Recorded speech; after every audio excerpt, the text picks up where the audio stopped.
In March of 2022, Eyvin Hernandez, an LA-based public defender, went on a 2-week vacation to Colombia. Toward the end of his trip, Hernandez visited Cúcuta, a city near the Colombia-Venezuela border. In Cúcuta, Hernandez was asked to pay a bribe, but he refused. He was then accused of being a spy and has been wrongfully detained at a Venezuelan military prison since then. Eyvin Hernandez is someone who has been wrongfully detained in Venezuela for over a year, and I am working diligently with a coalition of family and friends to bring him home. I never imagined that one of my first acts as a congressperson would be fighting for someone who is being held hostage in another country. This has become very personal for me. This is a man who has fought for the most vulnerable in Los Angeles County as a public defender, and now he needs the United States government to fight for him. The prisons in Venezuela have a reputation for being especially harsh, with countless reports of overcrowding, insufficient bathroom facilities, and hot temperatures in sometimes windowless detention centers. Hernandez is imprisoned in a prison run by the General Directorate of Military Counterintelligence. He is reportedly being held in a part of the center called Casa de los Sueños, or the House of Dreams. This part of the prison was specifically designed to break down prisoners, according to the Miami Herald. There are so many tools that the Biden administration can consider. If it's sanctions or sanction relief, if it's other kind of diplomatic action, if it's negotiated trades for other people, if it's creating different kinds of relationships with the Venezuelan government.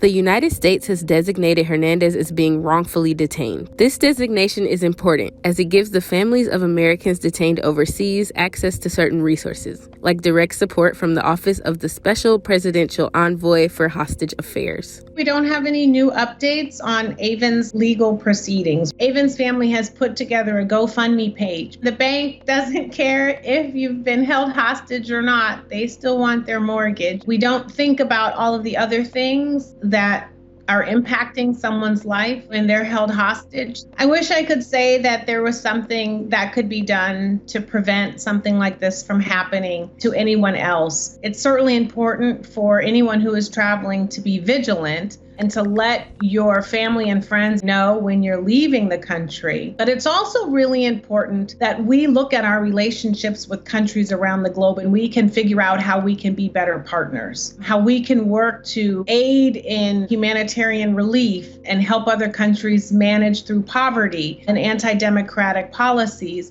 so that we are all stronger and healthier and safer together.